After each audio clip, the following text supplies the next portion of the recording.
Hai teman-teman, perkenalkan nama saya Febri Resdianto dari jurusan Akuntansi Fakultas Ekonomi dan Bisnis Universitas Palangkaraya.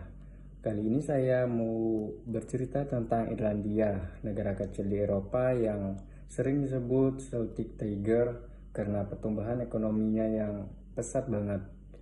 Kita bakal bahas bagaimana sistem ekonomi mereka berjalan, kebijakan apa yang bikin negara ini menarik, dan alasan kenapa Irlandia bisa berkembang cepat. Yuk kita mulai. Irlandia pakai sistem ekonomi campuran. Jadi pemerintah tetap punya peran penting dalam bikin aturan, tapi sektor swasta juga diberi ruang luas untuk tumbuh. Nah, beberapa kebijakan ekonominya yang menarik adalah Irlandia terkenal dengan pajak perusahaan hanya 12,5%. Angka ini jauh lebih rendah dibandingkan rata-rata negara di Eropa.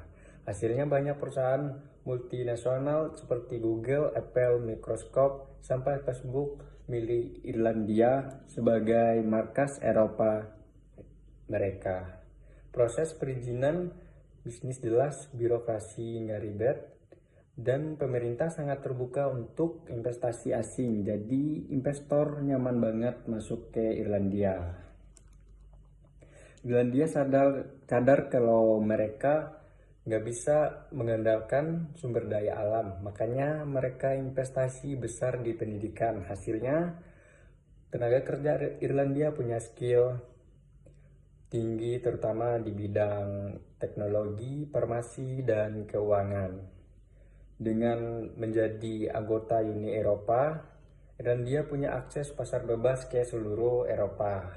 Jadi perusahaan yang beroperasi di Irlandia bisa langsung jual produknya ke jutaan konsumen lain. Pemerintah Irlandia relatif stabil, sistem hukum kuat, jadi investor mereka aman. Irlandia bisa maju karena kombinasi dari semua kebijakan tadi. Pajak pemerintah menarik, perusahaan besar masuk, pendidikan bagus, bikin tenaga kerja siap pakai, dan keanggotaan Uni Eropa membuka pasar luas. Ditambah lagi stabilitas politik bikin orang percaya buat menaruh modal di sana. Hasilnya dulu Irlandia dikenal sebagai salah satu negara miskin di Eropa, tapi sekarang berubah jadi salah satu negara dengan pendapatan per kapita tertinggi. Bayangin aja, dari negara agraris sekarang jadi pusat teknologi dunia. Jadi kesimpulannya, Irlandia bisa berkembang pesat karena berani ambil kebijakan yang pro investor, fokus pada sumber daya manusia lewat pendidikan, dan menjaga stabilitas negaranya. Dari sini kita belajar kalau ukuran negara nggak menentukan maju atau enggaknya, tapi strategi dan kebijakan yang tepatlah yang bikin perbedaan. Terima kasih sudah menonton, semoga bermanfaat. Sampai jumpa.